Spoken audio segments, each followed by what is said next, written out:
All right, I will let everybody in. All right.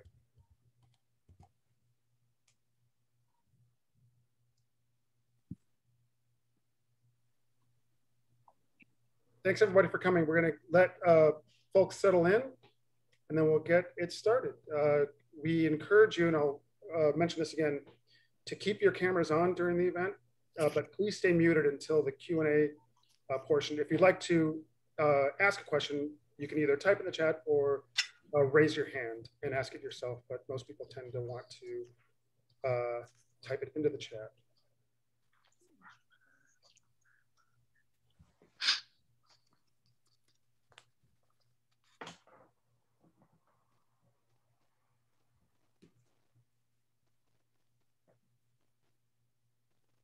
We'll give it a couple minutes here.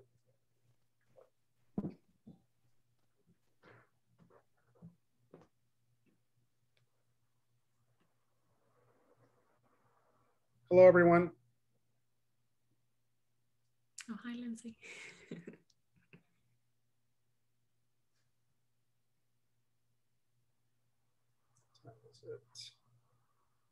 Let's go ahead and get started. Let's go ahead and get started. Welcome, everyone. Welcome back to our quasi bi-monthly reading series featuring authors that call the UK and Ireland home, curated by the super talented Caoilinn Hughes, author of The Wild Laughter. This series has become one of our most popular for Exile in Bookville, as Caoilinn has brought some pretty incredible writers to our attention, and today's no different. Keith Ridgway is a Dubliner who lives in London and is the author of A Shock, published by New Directions, one of my favorite publishers, and it is nuts in a very great way. I'm really loving this. It took me out of the rut that I was in reading, so thank you, Keith, so much for that. Previous books include the novels Hawthorn Child and Animals. His fiction has appeared in The New Yorker, Granta, Zoetrope, and The Stinging Fly, and others. He's a recipient of the Rooney Prize for Irish Literature, the Prix Femina Étranger, and the O.Henry Award. I know I screwed that one up, but Keith will be in conversation with Caoilinn Hughes. Caoilinn has been wonderful with this reading series. She's, like I said earlier, she's brought us some amazing, on top of being a top-notch writer, her taste in authors and books is impeccable. Her latest novel, The Wild Laughter, was shortlisted for the N-Post Irish Book Awards Novel of the Year and RTÉ Radio One Listener's Choice Award, and longlisted for the Dylan Thomas Prize. It was also the winner of the 2021 Encore Award. Congratulations, I know that was just recent. And she's also has some short fiction. It has been awarded the O.Henry Prize as well, the Moth Short Story Prize, and an Ann Post Irish Books Award Story of the Year in 2020. She is the 2021 Writer Fellow at Trinity College Dublin. Questions can be asked through the chat, like I said, but we encourage you to keep your cameras on and mute until the end. If you want to ask questions, just use the raised hand function. You can order both books. This is our personal copy of Wild Laughter, that much loved. It's available in paperback now. We have copies, so please order to your heart's content. The holidays are right around the corner. You can purchase those books through exileinbookville.com, and they will come with signed book plates, hopefully from Keith as well. I think that's it. Enjoy the show. This is going to be an amazing conversation, and good luck, you guys. Have a good show. Thank you so much, Javier. It is fabulous to be back on the Exile in Bookville screen. I had every intention of pouring myself quite a large glass of wine for this, so that I kind of temper my enthusiasm about Keith's writing. But I got so caught up in trying to curate the questions that I'd be able to ask him. No glass of wine is here, so I'm going to have to try and be coherent.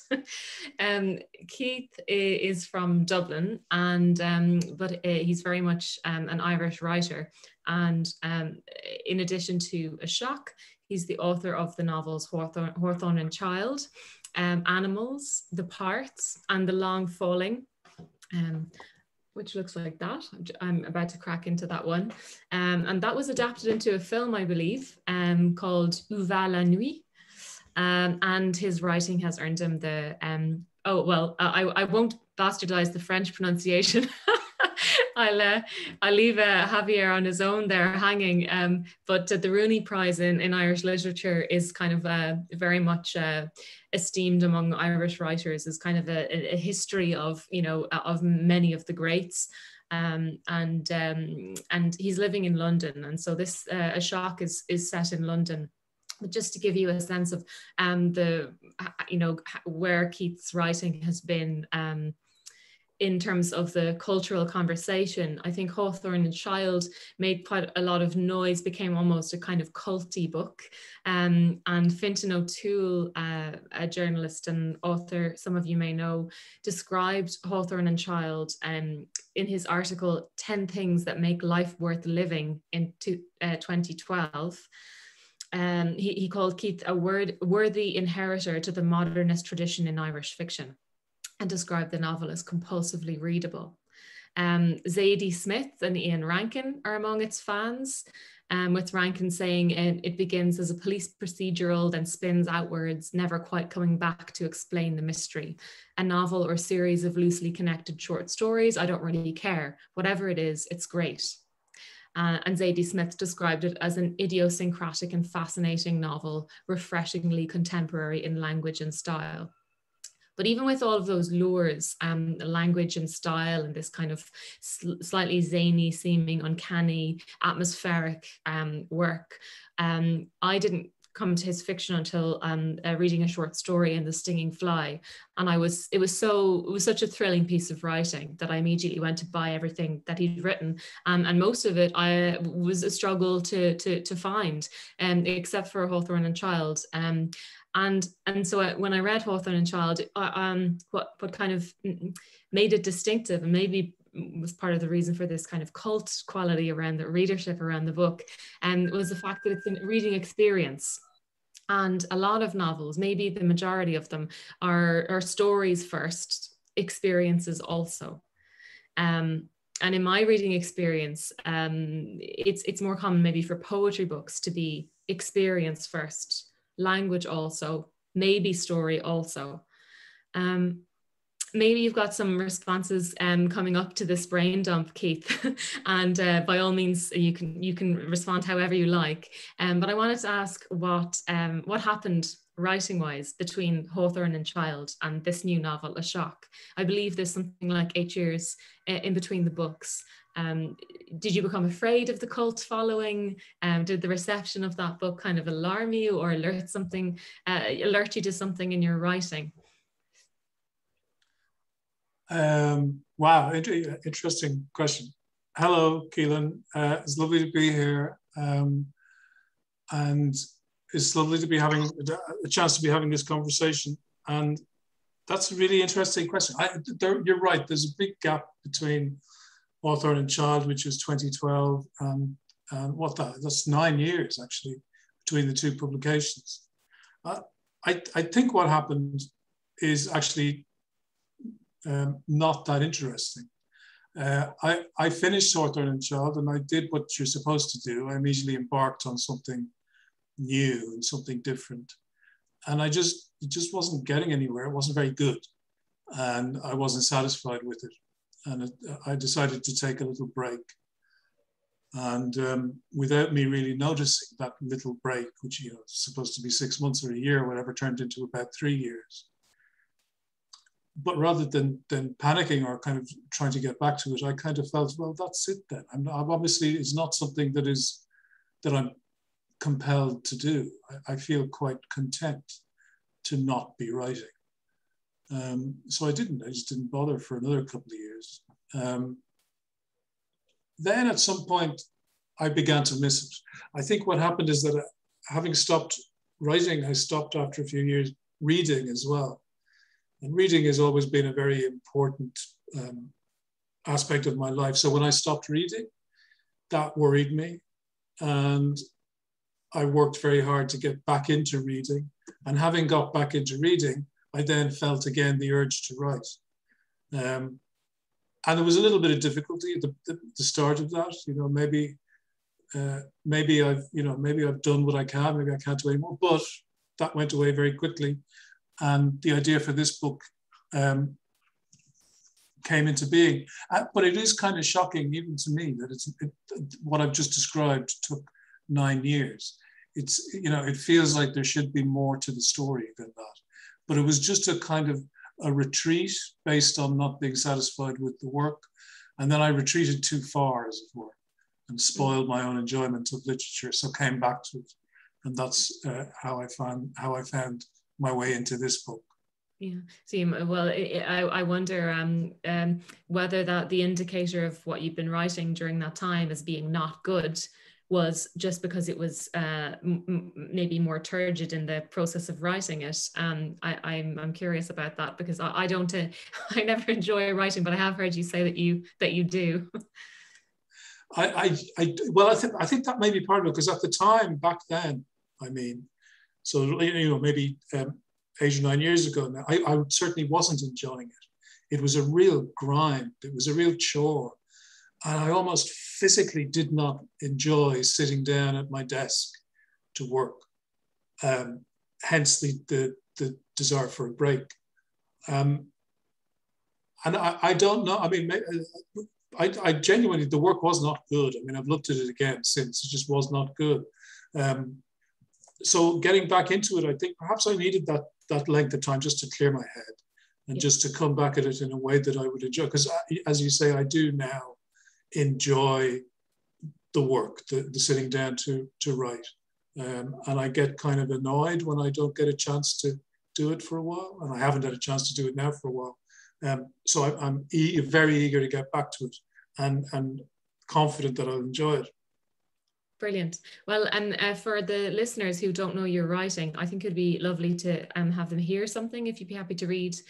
Right. And I think the enjoyment that you experienced writing this novel definitely comes through for the reader. So hopefully they'll get a little hint of that now. Okay, this is from somewhere in the middle of the book, but you don't need to know anything.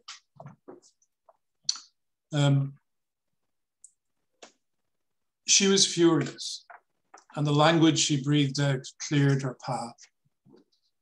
She climbed the hill slowly, pushing the wrong gear, standing out of the saddle, and injecting the pain in her legs back into the slope, as if into the skin of an animal that had done her harm. She felt her back becoming damp. It was a blank sky day, all of London suspended in a bowl of hot milk, her headache spooning through the sludge of her brain, her eyes almost closed, a taste in her mouth of the metal in the air, the shit in the metal, and the blood in the shit. They didn't pay her enough, for one thing. They didn't pay her enough, and they treated her like some unwanted, unnameable sap, something between a servant and a ghost. "What are you doing here?" was the permanent expression on their faces. Everything. Ferrier. She hated Ferrier. My God, she really did. Last few yards, close to the summit, she shook her head to dislodge a bead of sweat that tickled her eyebrow, but the shaking hurt. She stopped and breathed out a long garbled curse that took in the school and all its staff and all its students, the air of London, the people of London, the stench of London, the heat of London, the hills of London, Denmark Hill in particular, and the stinking beast beneath it, whose hump she was now climbing like a fly. And she cursed the future and the past and the eternal present, and she damned the world to hell and hell to the world, and there was nothing in existence that she did not damn. There.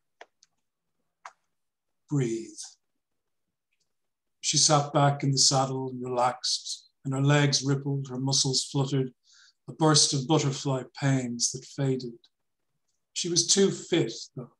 She was hitting the top too quickly, powered by rage and her rector femoris, her quads, her glutes. She didn't have enough time anymore to go through all the bad things. She'd told Stan about this, how her anger and her hatred and her terrible thoughts climbed to the surface as she climbed the hills, how they boiled to the top like magma and belched out of her, and how she liked to let it happen, and how it had become a highlight of her day. he had smiled at her and said it was probably healthy. She shouldn't worry about it. She didn't know if it was healthy or not, but she hadn't been worrying about it. Up the hill in anger, down the hill in peace, more or less. Sometimes they got crossed over when her mind was elsewhere. Sometimes there was no peace. The school and Ferrier had a lot to do with it, of course, but she was, she thought, running out of uphill for the anger she had. She might change her route, make it longer with steeper inclines, seek them out, go home via Crystal Palace, Shooter's Hill, Vigna Male. She coasted past the Fox on the right, and King's came into view, its chimneys and its helicopter pad in the city behind it steaming. Her back cooled in the downhill, and she breathed easier, though not very much. You could get a mask, but they said that you suck harder through a mask, so you end up getting the same amount of gunk anyway. She thought she should look that up. She wasn't sure who they were. Maybe they were Stan. She glanced to her right, the station in the Sally Army HQ, and slipped out another curse, a precise, unsubtle stricture. The hill had home on one side of it and work on the other. It would be nice if each of them stayed put, instead of following her up and down and up, like a pair of awful drunks. Brilliant. As a cyclist, I felt as if it could have been a diary entry. That section is absolutely brilliant, very cathartic as well. And I remember reading the novel the first time, and particular scenes feeling as if they were, you know, the closest that you could possibly get to a character, and then that would be kind of one-upped by the next chapter from a totally different character in a totally different situation, and so it really warrants rereading. And I'm a really slow reader. I very rarely reread things, but I think the first time you get so close almost to all of the little pieces of the mosaic that you can't see, or at least I couldn't. I was maybe reading too slowly, and I couldn't see any of that. And I knew from your previous work, maybe not to worry about that, what the whole novel would be about, what would make it cohere. And I was reading kind of so slowly that I was really, not able to make those connections. So upon rereading it, these characters then were part of that network and part of that community. And there was just so much more richness. I don't know, maybe some readers will get that all on the first go. But I wondered that, it's such a hard novel to tell somebody what it's about, or, to kind of give a neat descriptor of it. People tend to talk about kind of themes, which is a little too neat. But talking about the little, just literally listing the types of scenarios in which you find the characters can be quite cartooning. It can kind of make them seem a little bit more extreme than they are, or less realistic than they are. And so I wonder, I did hear you say that the novel arrived to you as a novel. It wasn't, a patchwork. And so I wonder what that was, what that initial vision was. Was it of a setting? Was it of a collection of characters, or kind of a notion? Let's not say a theme, but a notion. It's hard in retrospect to pin that down, to be quite honest. It's everything that's in the book I was thinking about at the same time, as it were. So the character of the first chapter who doesn't reappear, and characters who are in the 8th chapter, all of them sort of came at once as a cast of characters. It's geographically quite precise. The bit I just read describes coming down Denmark Hill into Camberwell, and the book is set in that part of South London, Camberwell and Peckham, which is very familiar to me. And I wanted it to be set there, and very specifically to refer to those places. And I think it was that sense of this place where I live as well, and the types of people who cross my path in this place. All of that came to me at once, but it was a process as well of trying things out, trial and error, obviously.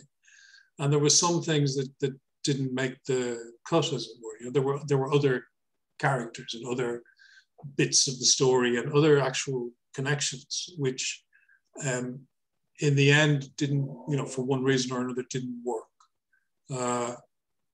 So it's that initial kind of ambitious, quite ambitious kind of idea of the whole thing, which you begin to, at least I began then to compromise upon. And, you know, it gets sort of, you're having to make do with your own kind of ability and whatever, what you can successfully capture, and you have to kind of learn how to abandon what you can't successfully capture. And it begins then to take on a shape that is something like its final shape. But I insist on describing it as something that came to be as one thing, because it's important, I think, that it's understood as a novel. There's a tendency amongst some readers to see it as a collection of short stories, and it's not. You know, it's parts of them can be read separate from the other parts, but some of them, a lot of them, won't make sense in that way, and the whole thing only really works when you have every part of it, I think. So it's although it's fragmentary and the chapters are named and it looks a bit like it might be a story collection, it's more than that, I hope. And a kind of, you know, its genesis is part of the proof of that, if you like. Yeah, no, I definitely don't think that it's a collection of stories. I mean, the first chapter was, I think, published in the New Yorker as a standalone, and because I was aware of that when I was reading it the second time, I was looking for other ones that might work that way. But there's a difference, you know, between a short story and something that's part of something larger. Yeah, and I mean, even the New Yorker, the first chapter of the book had to be slightly fiddled with in order to work as a standalone piece, because there's, in the actual version in the book, which is not very different, nevertheless, there's things that only make sense about that first chapter when you get to the end of the book, and I had to sort of import some of that from for the New Yorker version. So it's, you know, it's, yeah, anyway.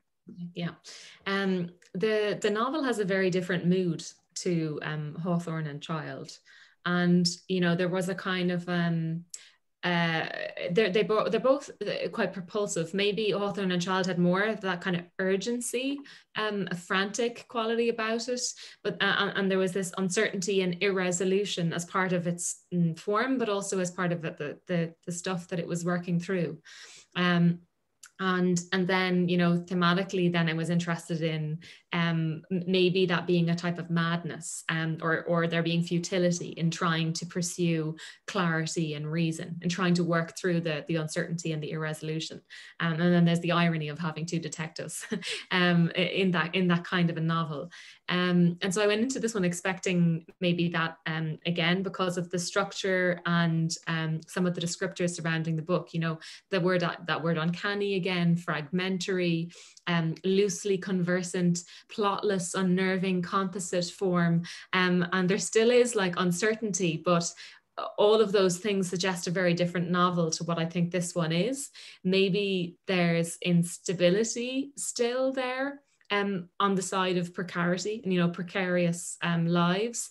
But it seems to me that it's really, really interested in storytelling, which is actually, you know, almost the opposite of what the last book was interested in. The act of it, the need for it, the propulsion to do it, to have a story told and heard. And that comes with a kind of yearning. And I think that's where the novel's honesty comes from, that not trying to kind of qualify that yearning, just present it on the page. And I wonder then, you know, bat me down if you don't agree with any of that. I was wondering if in the writing process you were conscious of that, at what point you might have become conscious of that, and then whether or not you had to do anything to work against the impulse to story tell. you know, or if you manage to reach some Zen writing mode where you're able to be passive in that, where you're able to allow the story to be as story-like or unstory-like as it wanted to be. And that could equally be kind of out of contrariness or out of being extremely chill. I wonder. I'm not sure I've ever been extremely chill in my life. I think that particularly when writing, and certainly there's never been a sort of state of Zen grace or anything. You have me at a bit disadvantaged because it's many, many years now, as we were saying, since I've looked at Hawthorn Child or considered it, and I can't really remember what was going on in my head. But you're right in the sense that there was at that time in me and what I was interested in doing in that book, a kind of antagonism towards narrative, towards certainly very coherent, shaped narratives. I just didn't want, I wanted to explode that in the book completely. And perhaps if I've understood the way you describe it, and I think the way you describe a shock is very accurate. It's full of people who have stories that they want to tell or can't tell, but have a desperate need to tell, or who indulge in storytelling as a kind of, as a way of getting through their precarious and unstable kind of lives. But it's stories rather than narrative, I think. So it's a kind of, it retains that slight antagonism or antipathy towards the idea of narratives, both in the characters and in me as in writing it. But I think what's different about this book is that it embraces that storytelling urge that you just described, that we all have, that ability as well that we have to comfort ourselves and each other with stories.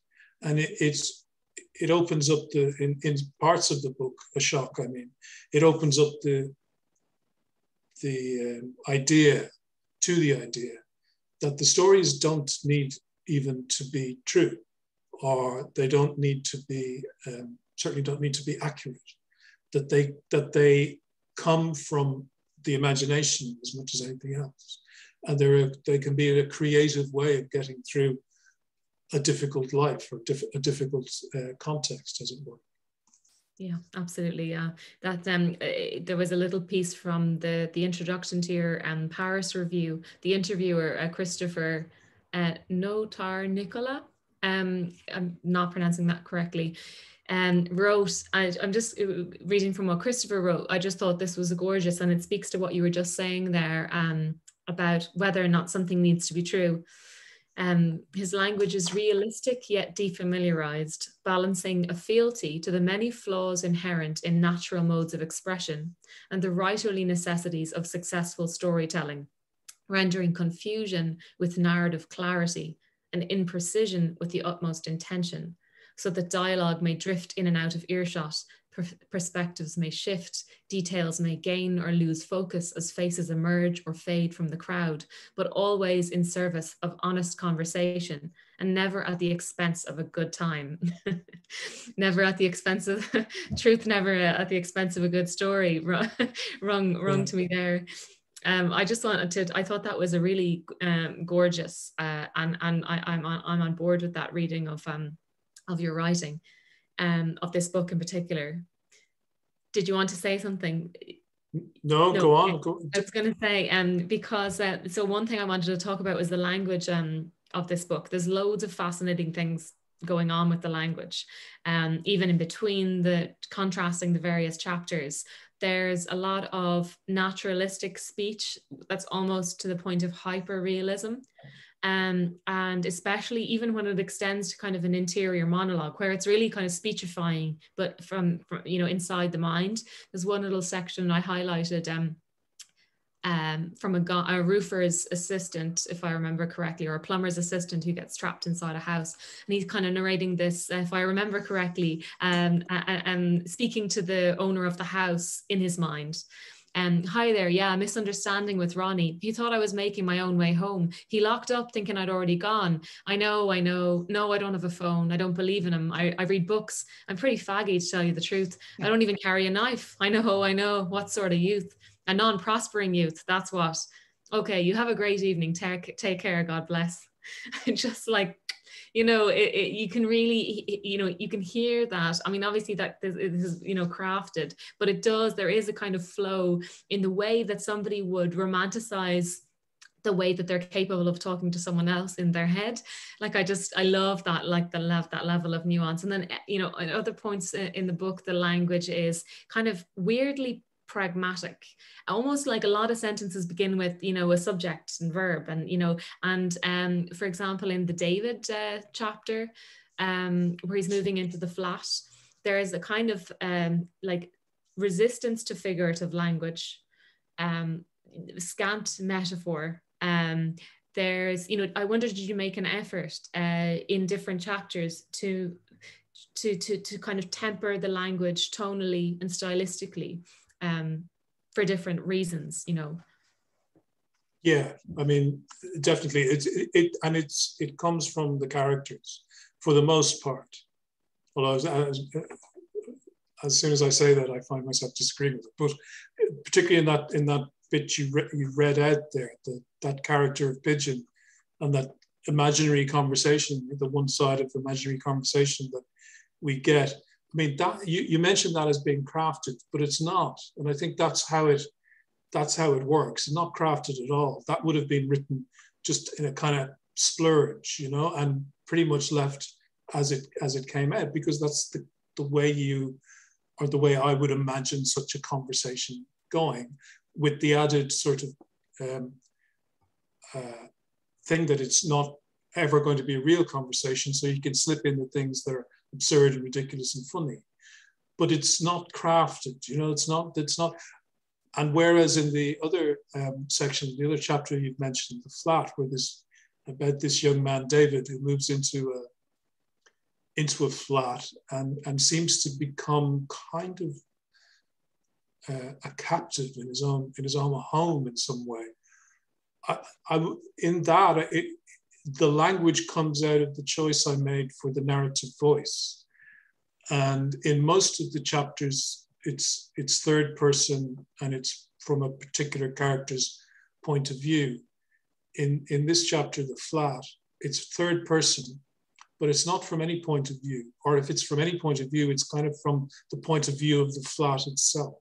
So you're never told at any point in that chapter anything that David is thinking or anything that anybody is thinking. You only see what he does, and you only hear the things that come out of his mouth that he actually says out loud. And so the language follows from that. And as you say, it becomes therefore quite clipped and quite different, and begins to lose that kind of the things that we would associate with a character being expressed through language. So that's two examples of that. And with other characters in the book, coming to a sense of character involves coming to a sense of the language that would be in their heads or the language that they would speak. And that's an important process. And for me, it's a matter of just giving it a lot of time and imagining these people as completely as I can, and imagining how they move through the world and what they might sound like and how they might talk to themselves, as it were. So it's that slow kind of building up of a language surrounding characters. But as I say, you say there's crafted, and there is sometimes crafted, but often there's not. Often it's just dashed out. And in that section, the Pigeon, the plumber's mate who gets trapped in a house, that was written incredibly quickly, and it just seemed to kind of to flow. It didn't seem to, he appeared as a sort of fully formed character without me having to spend a lot of time with him. Whereas characters earlier in the book, like Stan or Gary, who are old school friends and have a sort of troubled relationship now, I had to spend a lot more time trying to imagine them, trying to find a way into their heads. Yeah, I mean, a long gestation period for a novel can really help with that, but I suppose to a degree there's only so many characters that you're kind of subconscious or your kind of more passive mind as a writer will work on. I found that anyway. Maybe that's not true in your experience, but I was wondering now, since we're talking about these voices and characters and dialogue and so on, and just the language in general, if you'd read another little bit. Oh yeah. This is what we were talking about, when people telling each other stories effectively for kind of comfort or distraction or amusement or whatever.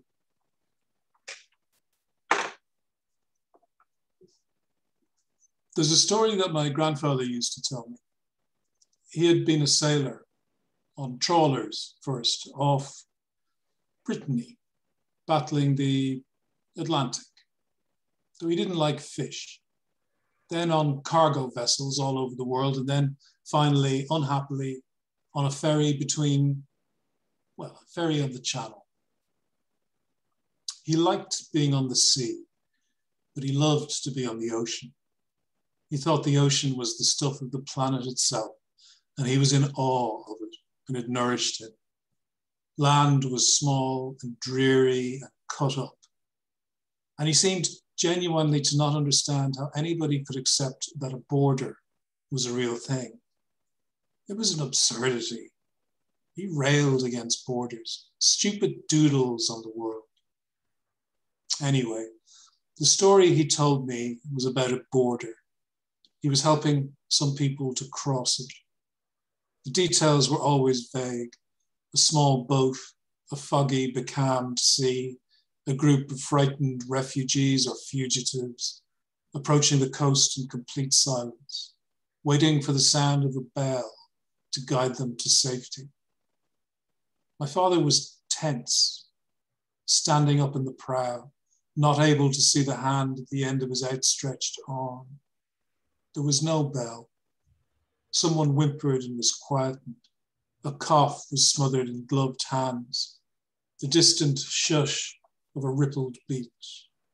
And then a single low tone, far off but clear. A bell. My grandfather turned his head and held his breath, and just as his lungs began to fail, it rang again. They made for it, navigating by ear, slightly to port, straight ahead. The encouraging bell. And then there was a second bell, another bell, a different one, a single low tone, far off but clear, slightly different to the first, a different direction, a different bell. Oars were lifted and the sailors huddled and conferred. My grandfather was new to this, but the others weren't, and they were in no doubt. They turned around.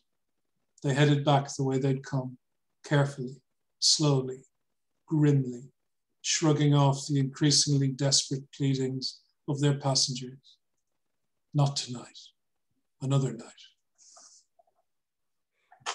Yeah, beautiful. Is that the Michael character who goes also by Eves and various other names? And he's been told that story. That's Anna speaking, or his friend in the pub. Yeah. Right. Yeah.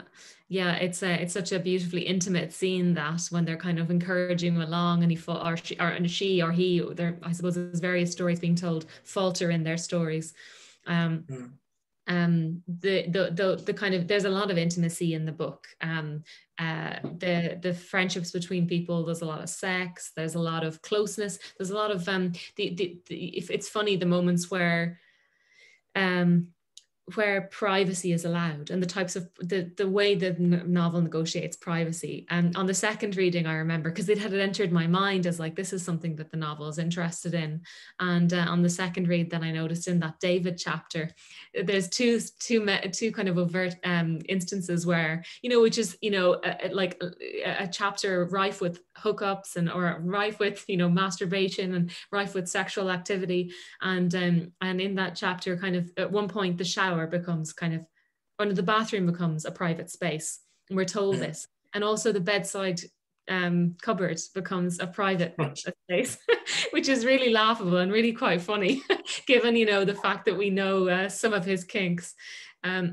But it is, you know, it's rare to be able to offer that kind of intimacy with characters, and that doubles up as an intimacy between the reader and the character, where it you know, I heard the word voyeuristic I read that in reviews being used a lot about your writing, but I don't like that word in relation to this book. It never feels as brutal a word as that is. That's so kind of indifferent, and I don't think the novel has an indifferent gaze.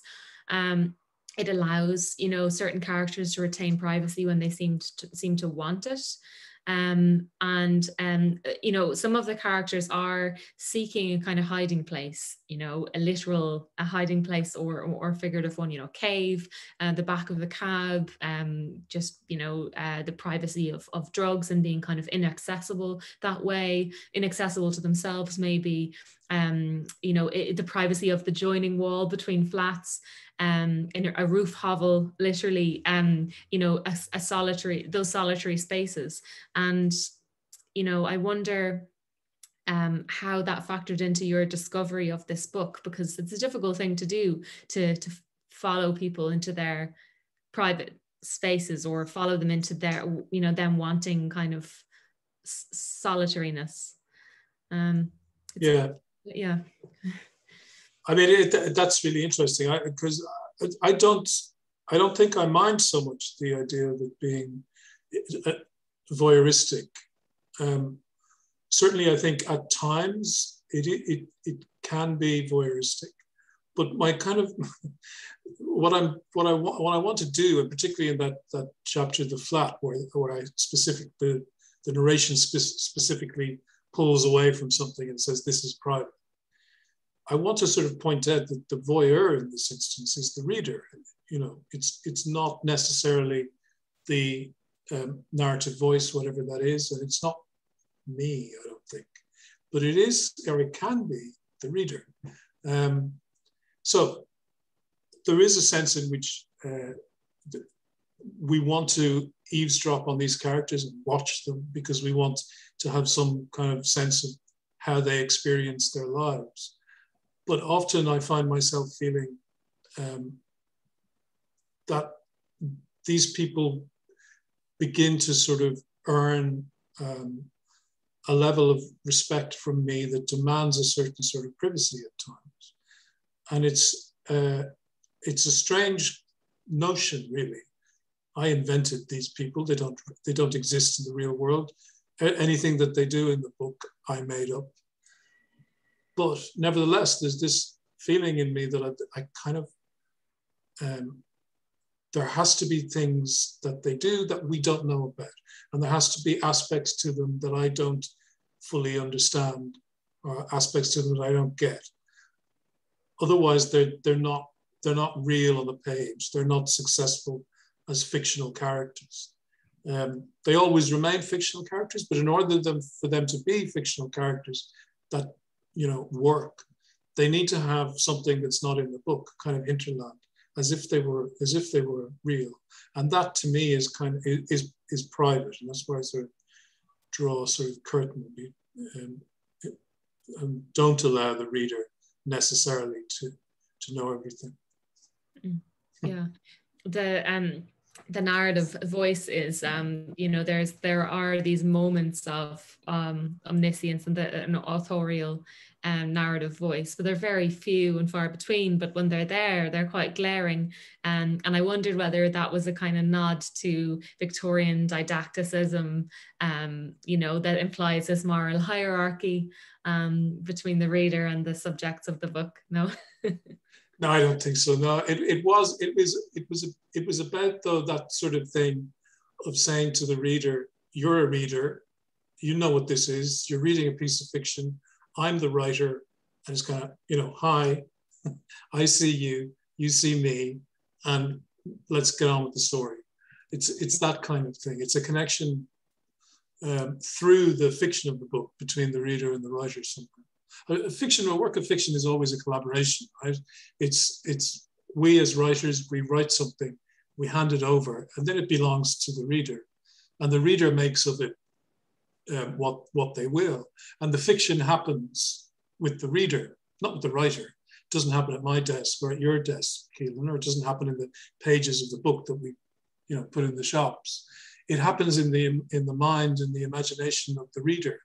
So it happens every time the book is read. That's where the fiction happens, And it's kind of trying to acknowledge that and trying to let the reader have their kind of prominence in the process is partly what that is about. Mm-hmm. Yeah, that makes sense. I should have said I would have meant that as tongue in cheek that it was being used. I didn't think you were being a Victorian. that it would have been a parody of that. But just in terms of form, you mentioned in the Irish Times that the novel it was like a polyptych, one of those altarpieces made of panels that you can take one of the panels away, but they only really work together. And that's really interesting. And I wonder whether that was something that, occurred to you as being possible, that as a possible form for a novel at a certain point. Were there novels that you'd read like that, so that entered into your kind of conception of what a novel could be? There are novels that work like that, but don't ask me to name anything because my mind immediately goes complete blank with these things. But yeah, there are novels that operate in that kind of way. And as we talked about before, previously I've been interested in stepping away from a kind of coherent narrative that runs all the way through the novel and chopping it up and fragmenting it, but allowing there to be sort of ways in which parts of it reflect or speak to or whatever with other parts of it, and ways in which the whole thing becomes more than the sum of its parts. So I'm interested in all that. And yeah, I'm not by any means the first writer to be interested in that kind of thing. Sure. And you also talked about this being the kind of third of a trilogy of London novels. Is that right? And so there was Animals, Hawthorn Child, and Rock. Had you thought of them as having some kind of like a polyptych relationship? No, that's just a kind of cheeky afterthought on my part. Really, there are 3 books that are set in London, and they seem to me, looking at them now, they seem to follow a kind of progression. Animals doesn't even name London as the city that's in the book, but it obviously is. And then Hawthorn Child gets more specific. It's North London, but it's kind of a fictionalized, vague North London. A Shock is very specific. It's naming specific streets and neighborhoods in South London. So it's almost as if the geography gets more specific, but other stuff gets kind of more exploded in a way. Mm-hmm. And there are 3 London novels, and I kind of think I've had enough of London novels now, so why not call it a trilogy? Yeah. we say these things aloud so that then they have to be true. Exactly. It's funny. You sometimes don't really get to choose where you end up writing about. I lived in New Zealand for 8 years, and I'd love to write a New Zealand novel. The first one I wrote, which was just for myself, was set there, and I never wanted to show that to anyone. But now I'd love to write one. I have no choice. It's you can't force it. Yeah. But you can force at least just having a non-London. That seems like not too much of an ask of your imagination. I hope not. We'll see. But there is just maybe thinking about the London thing, and I will look to audience questions in just a minute. Just to mention the politics in the book, because it's very much there. I mean, there's several scenes where there's Labour Party meetings. Corbyn, and even Corbyn adjacency, I think, is mentioned in the book. There's a lot of conversations that are directly or indirectly about politics. And one character corrects another one, saying, I'm not a socialist, I'm an anarcho-syndicalist. So that is very much in the language of the book. And I was wondering whether or not you intentionally omitted Brexit politics, and this might be me even needing to read the book a third time. Maybe it is there, but it just struck me. I was kind of expecting it to come up in the book, and maybe it's that you wrote the majority of it before this kind of entered the everyday life. I think especially as an Irish writer living in the UK, it would be nagging me each and every day. Yeah, that's interesting. I don't really have an answer to that. Brexit does not feature in the book, but there is a kind of there is a concern with the political context. I was concerned with the political context, and I wanted to portray that in some way. And it's been, but what I was focusing on, I suppose, was the very brief and now quashed period of hope that surrounded the election of Jeremy Corbyn to the leadership of the Labour Party, and how that energized and excited people, people who I know, friends of mine and me, and people in the neighborhoods in which I live, and the people who are in this book, all of whom had a sudden thought, maybe there's a chance that we could achieve even just modest improvements to the way that we organize the UK. And of course, it was not to be, for all kinds of complicated and also very simple reasons. It was just not allowed to be. And that moment has now passed. And within that moment, with the hope, there was also a kind of knowledge that it wasn't going to happen. There was sort of despair and hope wrapped together in this kind of embrace. And I think that's something that a lot of people felt, and I certainly felt during those couple of years. And I wanted to capture something of that in the book, but I didn't want it to get too specific. I didn't want to be focusing on specific things. And I suppose Brexit fell under that kind of banner. This group of people and the characters in the book, none of them are particularly that concerned, or at least when we meet them in the book, they're not that concerned about those sorts of specifics, such as Brexit. Maybe they should be, but they're not. Mm. I was desperate to know whether or not the hosts of the party were actually Tories, as they'd been accused to be, because that says so much about the other characters in the book. I have such an intolerance for not knowing. I would need to know, because then I would be on some kind of mission to. Right. Well, there's just that suspicion, a young couple who managed to buy a house in central London, they must be Tories. But of course, who knows? We have a question here from Jake McAuliffe. Hi, Keith and Caoilinn. For Keith, how do you handle juggling all these distinct, defined characters and voices in the writing process? Did you take it chapter by chapter, or were you able to jump around in the process of writing a shock? Love the book. Oh, thank you. A bit of both. There was some of the chapters, and that, I suppose, by which I mean some of the characters, that I had to stick to for quite doggedly for quite a while, and not really distract myself and try and get them right. And then there was other characters who I could just move from one to the other without it seeming to bother me. So it's not a very good answer, is it? But I think part of writing a novel, and Caoilinn, you'll know this too, is the most difficult part of writing a novel often is fitting the whole bloody thing into your head at the same time, so that you can think about how it's working. I write into the dark, so I never know what's coming on the next page. I don't understand how people have brains large enough to hold a whole novel in. I don't believe you. But anyway. I'm writing a novel right now, and I have no idea what will happen on the next page. It's basically I write in one draft. It's a whole story, and it's the reason why I lose a lot of hair and I'm prematurely aged. It's a terrible process. I'd love to have yours. I do wonder. I've read The Wild Laughter very recently, and I just can't imagine that was. It doesn't read like somebody sort of stumbling through, not knowing what's happening on the next page. it seems much more coherent.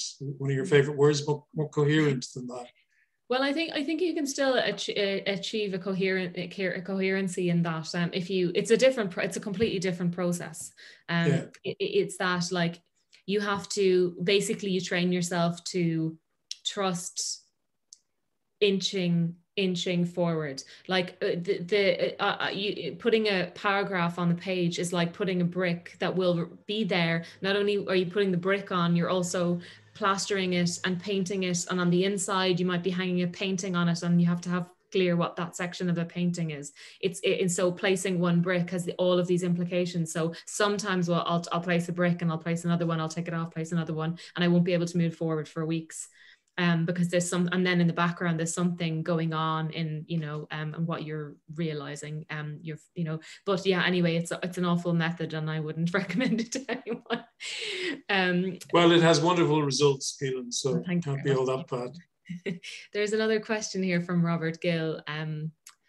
Was there a specific genre, style, or even book that he used to get back reading after the break he mentioned? So was there a book that prompted you really to fall back in love with reading? He said he had a similar experience after studying literature in college, and he eventually got back into reading with short fiction. Yeah, that's a really interesting question, because I think this is what I described as not uncommon, and you wouldn't be the first person asking the question, wouldn't be the first person to mention to me that their love of reading has been severely damaged by studying literature in university. And I think that happened to me in the past as well. In this most recent problem that I had with it, and it was almost a physical thing, I couldn't bear to lift up a book and start to read, but I knew it was a problem. I knew I wanted to fix it. So I started by reading what I thought would be very easy things to read. And I started reading sort of thrillers and sort of crime books and detective stuff, like really trashy stuff.